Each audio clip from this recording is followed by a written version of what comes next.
Judiciary in a British system, it is a equally important in the British Parliament. The judiciary, without a judiciary, we can't imagine in any nation. Without judiciary, we can't imagine any nation. The judiciary is the basis for all the rights and duties of the citizens of that country. ಎಲ್ಲ ರಾಷ್ಟ್ರದಲ್ಲೂ judiciary ಅನ್ನೋದು ಒಂದು ಹೊಸ concept ಏನಲ್ಲ. ನ್ಯಾಯಾಂಗ ವ್ಯವಸ್ಥೆ ಅನ್ನೋದು ಇರಲೇಬೇಕಾದಂತ ಒಂದು ಪ್ರಮುಖ ಅಂಗ. ಹೇಗೆ ಒಂದು ಶಾಸಕಾಂಗ ಇರ್ತದೋ, ಹೇಗೆ ಕಾರ್ಯಾಂಗ ಇರ್ತದೋ, ಹಾಗೆ ಜುಡಿಷಿಯರಿ ಅದರ ಜೊತೆಗೇನೆ ನಿರ್ವಹಿಸುವಂತ ಒಂದು ಪ್ರಮುಖ ಅಂಗವಾಗಿ ಕಾರ್ಯನಿರ್ವಹಿಸ್ತದೆ. ಹಾಗಾಗಿ ಬ್ರಿಟಿಷ್ ವ್ಯವಸ್ಥೆಯು ಇದಕ್ಕೇನು ಹೊರತಾಗಿಲ್ಲ. ಪಾರ್ಲಿಮೆಂಟ್ ಇದೆ, ಹಾಗೇನೆ ಎಕ್ಸಿಕ್ಯೂಟಿವ್ ಇದೆ. ಹಾಗಾಗಿ ಜುಡಿಷಿಯರಿ ಸಿಸ್ಟಮ್ ಕೂಡ ಅದನ್ನ ಲಾಸ್ ಗಳನ್ನ ಇಂಟರ್ಪ್ರೆಟ್ ಮಾಡಬೇಕು ಅಥವಾ ಅದನ್ನ ಫೋರ್ಸ್ಗೆ ತರಬೇಕು, ನಿರ್ವಹಣೆ ಮಾಡಬೇಕು ಅಂತ ಹೇಳಿದ್ರೆ ಆಗ ನಮಗೆ ಅದರ ಅವಶ್ಯಕತೆ ಇರ್ತದೆ. ಇಲ್ಲಿ ಕೂಡ ಹಾಗೆ judicial system is a very standard in a position in the British system. The features of the British system. The features of the British judicial system.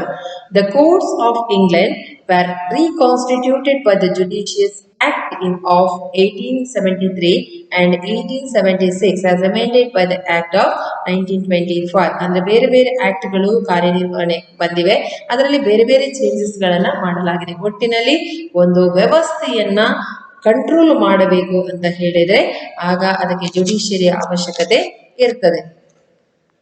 What are the main features of the judiciary? Integrity and high quality of judges. Judges ಗಳಿಗೆ ಇಂತಿಷ್ಟೇ education ಅಂತ ಇರಬೇಕು. ಆ education ಗಳನ್ನ British parliament ಅಲ್ಲಿ ಅತಿ ಹೆಚ್ಚು ಅಂದ್ರೆ already educated ಅಂದ್ರೆ ನಿಮ್ಗೆ ಗೊತ್ತಿದೆ, ಮೊದಲು ಕೂಡ ಅವ್ರು ಎಜುಕೇಟೆಡ್ ಆಗಿದ್ರು. ಹಾಗಾಗಿ ಆ ಎಜುಕೇಶನ್ ನ ಕ್ವಾಲಿಫಿಕೇಶನ್ ಆಧಾರದ ಮೇಲೆ they are highly qualified judges. Qualify ಇರುವಂತಹ ಜಡ್ಜಸ್ ಗಳಾಗಿ ಅವರು ಇರುವಂತದ್ದು. ಅಲ್ಲಿ ಅತಿ ಹೆಚ್ಚು ಕ್ವಾಲಿಫೈಡ್ ಆಗಿರುವಂತಹ ಜಡ್ಜಸ್ ಗಳು ನೇಮಕ ಆಗ್ತಾರೆ. ದೆನ್ ಇಂಟಿಗ್ರಿಟಿ, ಏಕತೆ ಇರುವಂತಹ ವ್ಯಕ್ತಿಗಳು, ದೇಶವನ್ನ ರೆಪ್ರೆಸೆಂಟ್ ಮಾಡುವಂತಹ, ದೇಶದ ಬಗ್ಗೆ ಗಮನ ಇರುವಂತಹ ವ್ಯಕ್ತಿಗಳನ್ನ ನಾವು ಒಂದು ನ್ಯಾಯಾಂಗ ವ್ಯವಸ್ಥೆಯಲ್ಲಿ ನಾವು ನೋಡಬಹುದಾಗಿದೆ. Next is the non existence of the administrative courts. ಆಡಳಿತಕ್ಕೆ ಸಂಬಂಧಪಟ್ಟ ಹಾಗೆ ನಾವು ಅತಿ ಹೆಚ್ಚು ಕೋರ್ಟ್ಗಳನ್ನ ನೋಡುವುದಿಲ್ಲ. ಯಾಕಂತ ಹೇಳಿದ್ರೆ ಅಲ್ಲಿ ಅಡ್ಮಿನಿಸ್ಟ್ರೇಷನ್ ಕೂಡ is a highly qualified.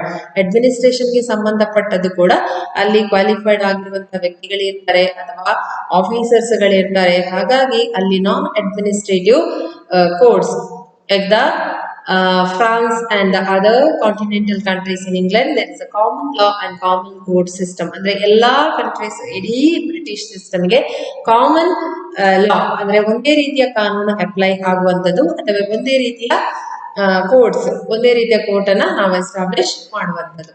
Next, there is no separate administrative law and administrative court system. ಅಂದ್ರೆ ಅಡ್ಮಿನಿಸ್ಟ್ರೇಷನ್ ಗೆ ಸಂಬಂಧಪಟ್ಟ ಹಾಗೆ ಬೇರೆನೇ ಕಾನೂನು, ಬೇರೆನೇ ಸಿಸ್ಟಮ್ ಅಥವಾ ಬೇರೆನೇ ಜುಡಿಷಿಯಲ್ ವ್ಯವಸ್ಥೆ ಅಂತ ಏನು ಇಲ್ಲ. Next, absence of the judicial review. Judicial review ನ ಆಬ್ಸೆನ್ಸ್ ಅಲ್ಲಿ ಇಲ್ಲ. In England there is no provision for the judicial review of legislation. ಅಂದ್ರೆ ಶಾಸಕಾಂಗಕ್ಕೆ ಸಂಬಂಧಪಟ್ಟ ಏನು ಅವರು ಅದಕ್ಕೆ ಈಗ ಶಾಸಕಾಂಗ ರಚನೆ ಆಗುವಾಗ ಅಥವಾ ಶಾಸನಗಳು ರಚನೆ ಆಗುವಾಗ ಅದಕ್ಕೆ ಕೆಲವೊಂದು ಏನು ಜುಡಿಷಿಯರಿ ಅಥವಾ ನ್ಯಾಯಾಂಗವಾಗಿ ಕೆಲವೊಂದು ಸಲಹೆ ಸೂಚನೆಗಳನ್ನ ನೀಡಲಾಗುತ್ತದೆ. ಬಟ್ ಅದರ ಅವಶ್ಯಕತೆ ಇಂಗ್ಲೆಂಡ್ ಅಲ್ಲಿ ಇಲ್ಲ. ಯಾಕೆಂದ್ರೆ ಅಲ್ಲಿ ಹೈಲಿ ಕ್ವಾಲಿಫೈಡ್, ನಾನು ಆಗ್ಲೇ ಹೇಳಿದೆ administrative is a highly qualified. ಅಲ್ಲಿ ಕ್ವಾಲಿಫೈ ಆಗಿರುವ ಕಾರಣ ಪ್ರತಿಯೊಂದು ವ್ಯವಸ್ಥೆಗಳು ಅವರ ಅಂಡರ್ ಅಲ್ಲೇ ನಡೆಯುತ್ತದೆ ಮತ್ತು ಅವರಿಗೆ ಅದರ ಪ್ರತಿಯೊಂದು ನಾಲೆಜ್ಗಳು ಇದ್ದ ವ್ಯಕ್ತಿಗಳೇ ಆಗಿರ್ತಾರೆ. ಹಾಗಾಗಿ ಅಲ್ಲಿ ಜುಡಿಷಿಯಲ್ ರಿವ್ಯೂ ಕೂಡ ಇಲ್ಲ. Then jury system. Judges. The provision of the jury system is another features of the England judicial system. In criminal cases, juries are used and of courses they are not overburdened. ಅಂದ್ರೆ over burden ಆಗಿ ಯಾವ ಕೆಲಸವನ್ನ ಮಾಡೋದಿಲ್ಲ. ಮತ್ತೆ jury ಸಿಸ್ಟಮ್ಗಳು ಪೂರ್ತಿಯಾಗಿ ಅಂದ್ರೆ ಈ ಲಾಯರ್ಸ್ ಗಳು ಅವರು ಕೂಡ ಈ ಕೆಲಸವನ್ನ ಪ್ರತಿಯೊಂದು ರೆಸ್ಪೆಕ್ಟ್ಫುಲ್ ಆಗಿ ಎಜುಕೇಶನ್ ಇದ್ದು ಕ್ವಾಲಿಫೈಡ್ ಆಗಿ ಕೆಲಸವನ್ನ ನಿರ್ವಹಿಸ್ತಾರೆ. Juries assist the judges. Juries are assist the ನ್ಯಾಯವಾದಿಗಳು ಕೂಡ ಅಷ್ಟೇ ಜಡ್ಜಸ್ ಗಳಷ್ಟೇ ಕ್ವಾಲಿಫೈಡ್ ಆಗಿರ್ತಾರೆ. ಹಾಗಾಗಿ they are show their impartiality knowledge as well as the common sense. They are partiality ಮಾಡದೆ, ಯಾವ ರೀತಿಯ ತಾರತಮ್ಯವನ್ನು ಮಾಡದೆ ಈಕ್ವಲ್ ಆಗಿ ಕೆಲಸವನ್ನ ನಿರ್ವಹಿಸ್ತಾರೆ. Then custodian of the human rights. ಮಾನವ ಹಕ್ಕುಗಳಿಗೆ ಅವರು ಕಸ್ಟೋಡಿಯನ್ ಆಗಿ ಕೂಡ ಕೆಲಸ ಮಾಡ್ತಾರೆ. ಅವರನ್ನ ಪ್ರೊಟೆಕ್ಟ್ ಮಾಡೋದು, ಆಕೆ ಮಾನವ ಹಕ್ಕುಗಳನ್ನ ಪ್ರೊಟೆಕ್ಟ್ ಮಾಡುವ ಕೆಲಸವನ್ನ ಕೂಡ ಜುಡಿಷಿಯರಿ ಮಾಡ್ತದೆ. Then dual system of bar. England lawyers are divided into a group: the solicitors who prepare the cases of the clients and the barristers who argue the cases in a court. ಎರಡು ರೀತಿಯ ವ್ಯತ್ಯಾಸ ಇದೆ, ನಿಮ್ಗೆ ಗೊತ್ತಿರಬಹುದು. ಅದು barrister ಪದವಿ ಅಂತೇಳಿ ಅಂಬೇಡ್ಕರ್ ಮತ್ತೆ ಗಾಂಧೀಜಿ ಇದರಲ್ಲಿ ನೀವು ನೋಡಿರ್ತೀರಿ, ಅದನ್ನ ಬ್ಯಾರಿಸ್ಟರ್ ಪದವಿ ಪಡೆದಿರ್ತಾರೆ ಅಂತ. ಈ ಎರಡು ಗ್ರೂಪ್ ಇದೆ ಇಂಗ್ಲೆಂಡ್ ನಲ್ಲಿ. ಎರಡು ಗ್ರೂಪಿನ ಲಾಯರ್ಸ್ ಇರ್ತಾರೆ. ಅದರಲ್ಲಿ ಒಂದು ಬ್ಯಾರಿಸ್ಟರ್ಸ್ ಅಂತ ಹೇಳಿದ್ರೆ who argue the cases in court. Court ಅಲ್ಲಿ ಕೇಸಸ್ ಗಳನ್ನ ಆರ್ಗ್ಯೂ ಮಾಡುವವರನ್ನ ನಾವು ಬ್ಯಾರಿಸ್ಟರ್ಸ್ ಅಂತ ಕರಿತೇವೆ. Then solicitors who prepare the cases of the clients ಗಳ ಪೇಪರ್ ಗಳನ್ನ ಪ್ರಿಪೇರ್ ಮಾಡೋರು ಬೇರೆ, ಆರ್ಗ್ಯೂ ಮಾಡೋರು ಬೇರೆ. ಈ ಪ್ರಿಪೇರ್ ಮಾಡಿದವರನ್ನ ಏನು ಕ್ಲೈಂಟ್ ಇರ್ತಾರೆ ಅಥವಾ ಯಾರು ಒಬ್ಬ ಆರೋಪಿ, ಅಪರಾಧಿ ಅಥವಾ ಯಾರೋ ಒಬ್ಬರು ಕೇಸ್ ತಂದು ಕೊಡ್ತಾರೆ, ಅವರ ಕೇಸ್ಗಳನ್ನ ಪ್ರಿಪೇರ್ ಮಾಡುವಂತ ವ್ಯಕ್ತಿಗಳು ಅವರು ಕೂಡ ಲಾಯರ್ಸೇ. ಆ ಲಾಯರ್ಸ್ಗಳು ಅವರು ಸಾಲಿಟರ್ಸ್, ಅವರು ಬ್ಯಾರಿಸ್ಟರ್ ಪದವಿಯನ್ನ ಪಡೆದ್ರೆ ಮಾತ್ರ ಅವರು ಕೋರ್ಟ್ ನಲ್ಲಿ ಆರ್ಗ್ಯೂ ಮಾಡಬಹುದು. ಹಾಗಾಗಿ ಎರಡು ವಿಧ ಇದೆ ಅಲ್ಲಿ. ಲಾಯರ್ ಆದವರು ಎಲ್ಲರೂ ಕೋರ್ಟ್ ನಲ್ಲಿ ಆರ್ಗ್ಯೂ ಮಾಡೋದಕ್ಕೆ ಆಗುದಿಲ್ಲ ಅಲ್ಲಿ. ಹಾಗಾಗಿ ನಾನು ಆಗ್ಲೇ ಹೇಳಿದೆ ಹೈಲಿ ಎಜುಕೇಟೆಡ್ ಅಂತ ಹೇಳಿ. ಎಜುಕೇಶನ್ ಅಲ್ಲಿ ಅವ್ರ ಪಾರ್ಟಿಷನ್ ಕರೆಕ್ಟ್ ಆಗಿ ಅವರಿಗೆ ನಾಲೆಜ್ ಇರುವ ಕಾರಣ ಅವರು ಈ ರೀತಿಯ ಡಿವೈಡ್ ಅಥವಾ ಕೆಲಸಗಳಲ್ಲಿ ಕರೆಕ್ಟ್ ಆಗಿ ಕಾನ್ಸಂಟ್ರೇಟ್ ಅನ್ನ ಇಟ್ಟು ಅಡ್ಮಿನಿಸ್ಟ್ರೇಟಿವ್ ಪ್ರೊಸೀಜರ್ ಗಳನ್ನ ನಿರ್ವಹಿಸ್ತಾರೆ. ಸಾಲಿಟರ್ಸ್ ಅಂತ ಹೇಳಿದ್ರೆ prepare the case of the clients and the barristers argue the cases in the court. ಇದು ಎರಡು ಡಿವಿಷನ್ ಅನ್ನ ನಾವು ನೋಡಬಹುದು. ಡ್ಯುಯಲ್ ಸಿಸ್ಟಮ್ ಆಫ್ ಬಾರ್ ಅಂದ್ರೆ ಬಾರ್ ಅಂತ ಹೇಳಿದ್ರೆ ಇದಲ್ಲ, ಇದು ಅಡ್ವೊಕೇಟ್ ಅಂದ್ರೆ ಲಾಯರ್ಸ್ ಗೆ ಸಂಬಂಧಪಟ್ಟ ಅವರ ಅಸೋಸಿಯೇಷನ್, ಅದನ್ನ ನಾವು ಗ್ರೂಪ್ ಅನ್ನ ಕರೆಯೋದು ಬಾರ್ ಅಸೋಸಿಯೇಷನ್ ಅಂತ. Then organisation of the judicial system. ಹೇಗೆ ಜುಡಿಷಿಯಲ್ ಸಿಸ್ಟಮ್ ಅಲ್ಲಿ ಆರ್ಗನೈಸ್ ಆಗಿದೆ? England is a two kinds of court. It is a criminal court and the civil court. ಅದು ಇಲ್ಲಿ ಕೂಡ ಹಾಗೆ, ಭಾರತದಲ್ಲಿ ಕೂಡ criminal code is broadly divided into two. It's a criminal code and the civil code. Criminal code is a justice of the peace. Justice of the peace constitutes the lowest level of the criminal code. It is the lowest level of the criminal code. It is one of the summary jurisdiction and deals with the offenses. ಅಂದ್ರೆ ಸಣ್ಣ ಸಣ್ಣ ವಿಷಯಗಳನ್ನು, ಸಣ್ಣ ತಪ್ಪುಗಳೇನಿದೆ, offence, criminal case ಏನಿದೆ ಅದನ್ನ ನಿರ್ವಹಿಸುವಂತ ಒಂದು ಇದು justice of ಅಂದ್ರೆ ಸಣ್ಣ ಕೇಸ್ಗಳಿಗೆ ಪಿಕ್ ಪಾಕೆಟ್ ಎಲ್ಲ ಇರ್ತದೆ, ಅದನ್ನೆಲ್ಲ ನಿರ್ವಹಿಸುವಂತ ಒಂದು ಸಣ್ಣ ನ್ಯಾಯಾಲಯ ಅಂತಾನೆ ನೀವು ಕರೀಬಹುದು ಅದನ್ನ. This called as A justice of piece. ಶಾಂತಿಯುತವಾಗಿ ನಡೆಸುವಂತ ಒಂದು ನ್ಯಾಯಾಲಯ. Next the court of the quarter session. These courts also known as a county court. ಇದನ್ನ ನಾವು ಕೌಂಟಿ ಕೋರ್ಟ್ ಅಂತಾನು ಕರಿತೇವೆ.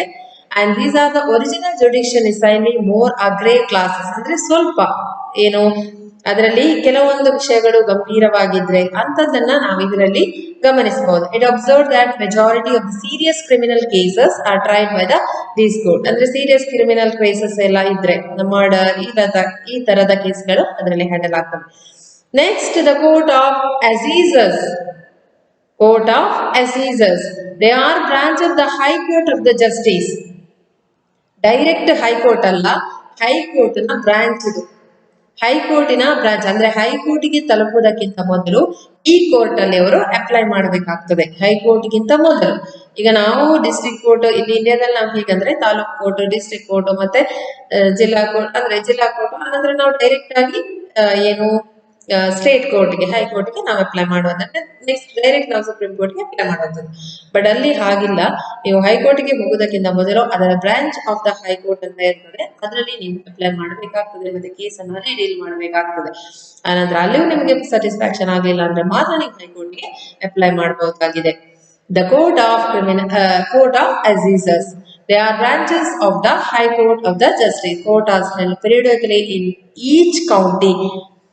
One of the judges of the High Court. ಈಗ ಇದರಲ್ಲಿ ಏನಾಗ್ತದೆ ಅಂದ್ರೆ ಹೈಕೋರ್ಟಿನ ಒಬ್ಬರು ಜಡ್ಜ್ ಇದರಲ್ಲಿ ಏನು ಜಡ್ಜ್ ಆಗಿರ್ತಾರೆ. ಹೈಕೋರ್ಟಿನ ಒಬ್ರು ಜಡ್ಜ್ ಇದರಲ್ಲಿ ಜಡ್ಜ್ ಆಗಿರ್ತಾರೆ. ಹಾಗಾಗಿ it is a branch of the high court. Next the court of the criminal appeal. This is the last last court. This court was set up by an act of 1907. 1907ರಲ್ಲಿ ಈ court ಅನ್ನ establish ಮಾಡಲಾಗ್ತದೆ. It consists of the Lord Chief Justice. It is called as a Lord. ನೀವು supreme court judges ಅನ್ನ chief justice ಆಗಿ ಕರೀತೀರಿ. ಇಲ್ಲಿ ನಾವು ಏನ್ ಕರಿತೇವೆ ಅವರನ್ನ lord chief justice. Lord Chief Justice of England and all the judges of King. Bench divisions of High Court. ಅಂದ್ರೆ ಹೈಕೋರ್ಟಿನ division ನ ಜಡ್ಜಸ್ ಗಳು ಒಬ್ರು ಅದರಲ್ಲಿ ಇರ್ತಾರೆ.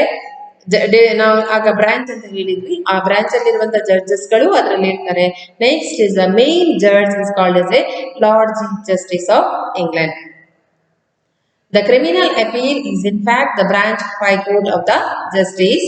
It is the decisions are final. This the decisions is the final. ಇದರಲ್ಲಿ ಯಾವುದೇ ವ್ಯತ್ಯಾಸ ಇಲ್ಲ. ಇಲ್ಲಿ ಕೊಟ್ಟಂತ decision is the final. However, an appeal can be preferred in the House of Lords in the Attorney General certifies that case involves important questions of law. ಅಂದ್ರೆ ಅಲ್ಲಿ ಯಾವುದೇ ನಿರ್ಧಾರ ತೆಗೆದುಕೊಳ್ಬೇಕಂದ್ರೆ ಮತ್ತೆ ನೀವು House of Commons, House of Lords ಮತ್ತೆ ನೀವು king ಅವರ ಪರ್ಮಿಷನ್ ಅನ್ನ ತೆಗೆದುಕೊಳ್ಳಿ. ಅಲ್ಲಿ ಕೋರ್ಟ್ ಅಂತ ಬಂದಾಗ it is the last court. The court are criminal appeal is the last court of England. ಅಲ್ಲಿ ನೀವು ತೆಗೆದುಕೊಂಡ ಏನು ಡಿಸಿಷನ್ ತೆಗೆದುಕೊಳ್ತಾರೆ judges, this is the final.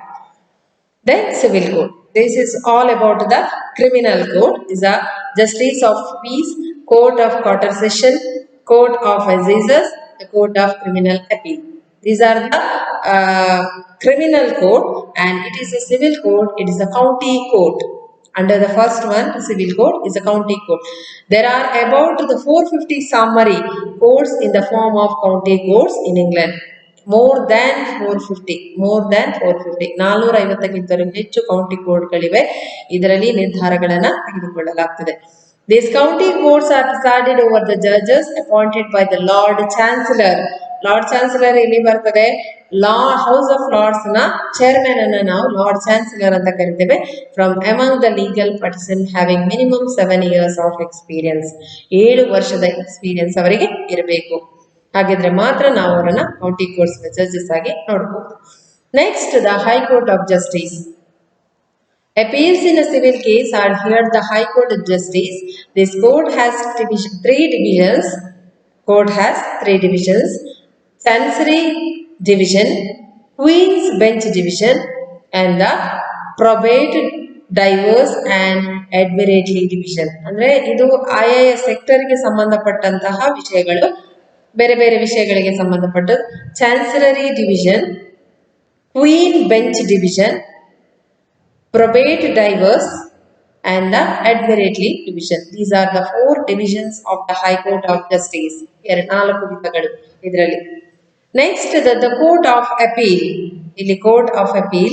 The Court of Appeal receives the appeal from both the county courts and the 3 divisions of High Court. ಅಂದ್ರೆ ಇಲ್ಲಿ ನಾನು 3 divisions of High Court ಹೇಳಿದೆ. Chancery Division, Queen's Bench Division and the probate, divorce and admiralty division. ಈ 3 ಡಿವಿಷನ್ಗೆ ಸಂಬಂಧಪಟ್ಟ court ನ ವಿಷಯಗಳು. ಅದನ್ನು ಹೊರತುಪಡಿಸಿ ಕೌಂಟಿ ಕೋರ್ಟ್ಸ್ ನ ಡಿವಿಷನ್ಗಳು. Next court of appeal. ಇದರಲ್ಲಿ ನೀವು ಅದನ್ನ ಕ್ವೆಶ್ಚನ್ ಮಾಡಬಹುದಾಗಿದೆ. Appeal of the cases of the law, ಇದರಲ್ಲಿ ನೀವು ಕ್ವೆಶ್ಚನ್ ಮಾಡಬಹುದಾಗಿದೆ. House of Lords is the highest court of appeal in civil cases. Civil case ಅಲ್ಲಿ ನೀವೇನಂದ್ರೆ House of Lords is the highest court. House of Lords ಗೆ ನೀವು civil cases ಗಳನ್ನ apply ಮಾಡಬಹುದು. ಅಲ್ಲಿ ಅವರು ಡಿಸಿಷನ್ ಗಳನ್ನ ತೆಗೆದುಕೊಳ್ತಾರೆ. This is the hereditary. ಅಲ್ಲಿ ಹೆರಿಡಿಟರಿ ಆದ್ರೂ ಕೂಡ ಅಲ್ಲಿ criminal matters also in criminal matter. Criminal matters ಗಳ ಬಗ್ಗೆ ಅಷ್ಟೊಂದಿಲ್ಲ, ಬಟ್ ಸಿವಿಲ್ ಮ್ಯಾಟರ್ಸ್ ಗಳ ಬಗ್ಗೆ ಪೂರ್ತಿಯಾಗಿ ಗಮನವನ್ನ ಹೌಸ್ ಆಫ್ ಲಾರ್ಡ್ಸ್ ಗಳು. It is the highest level of the court. They pays the court House of Lords. Here the Lord Chancellor is a 9 Lords of Appeal in a ordinary. ಅಲ್ಲಿ 9 Lords ಗಳಿರ್ತಾರೆ, 9 ಜನ Lord's chancellor ಇರ್ತಾರೆ. ಅವರು ಅವರ ಕೆಲಸವನ್ನ ನೋಡ್ತಾ, ಅಂದ್ರೆ ಈ ಕೆಲಸವನ್ನ ಜುಡಿಷಿಯರಿ ಕೆಲಸವನ್ನ ನೋಡ್ತಾರೆ. Next the Judicial Committee of the Privy council.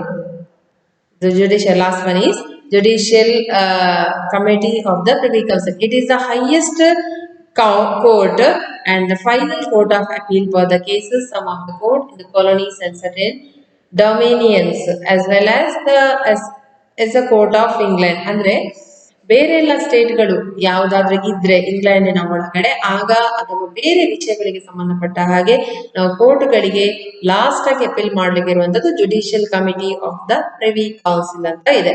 Judicial Committee of Privy Council ಅದರಲ್ಲಿ ಜಡ್ಜಸ್ಗಳು, ಯಾರ ಅಡ್ವೊಕೇಟ್ಸ್ಗಳು, ಬೇರೆ ಬೇರೆ ವಿಭಾಗಗಳಿಂದ ಬಂದಂತ ವ್ಯಕ್ತಿಗಳಿರ್ತಾರೆ. ಹಾಗಾಗಿ ಅದು this is the last appeal court. ಅಲ್ಲಿ ಅಪೀಲ್ ಮಾಡುವಂತ ಒಂದು ಕೋರ್ಟ್ ಆಗಿದೆ ಅದು. ಅಲ್ಲಿ ಯಾವುದೇ ಕಾರಣಕ್ಕೂ ಬೇರೆಯವರು ಇರುವ ಹಾಗಿಲ್ಲ. England, there is Attorney General as Solicitor General as well as the Dictator of the Public Prosecution. The Public Prosecution ನಿಮ್ಗೆ ಗೊತ್ತಿದೆ, Public Prosecutor ಅಂತ ಹೇಳಿದ್ರೆ ಜನರ ಪರ, ಅಂದ್ರೆ ಪಬ್ಲಿಕ್ ಜನರ ಪರವಾಗಿ ವಾದಿಸುವಂತ ಏನು ಲಾಯರ್ಸ್ಗಳು. In recent time, the prominence of administrative justice has been enhanced to a considerable extent. ಈಗ ಅದರ ಬೆಳವಣಿಗೆಗಳು ಕೂಡ ಹೆಚ್ಚಾಗಿವೆ. Rule of law, one of the cornerstone of British Constitution. Rule of law is a common law of the. It is a rule, the common law of the England. It is the result of the long-standing historical struggle for the rights of the people. ಅಂದ್ರೆ ಜನರಿಗೆ ಅವರ ಹಕ್ಕುಗಳಿಗೋಸ್ಕರ ಇರುವಂತಹ ಒಂದು ವ್ಯವಸ್ಥೆಯನ್ನ ನಾವು rule of law ಅನ್ನುವುದಾಗಿ ಕರೀತೇವೆ. Is the main three things. Law along is supreme in the country. Law is the supreme in the country. Everyone is subject to the law. No one can claim exemption from the same. And law makes the government executive subject to the parliament and the through parliament of the people. This is the important method. This is the important all about the judiciary system of the England.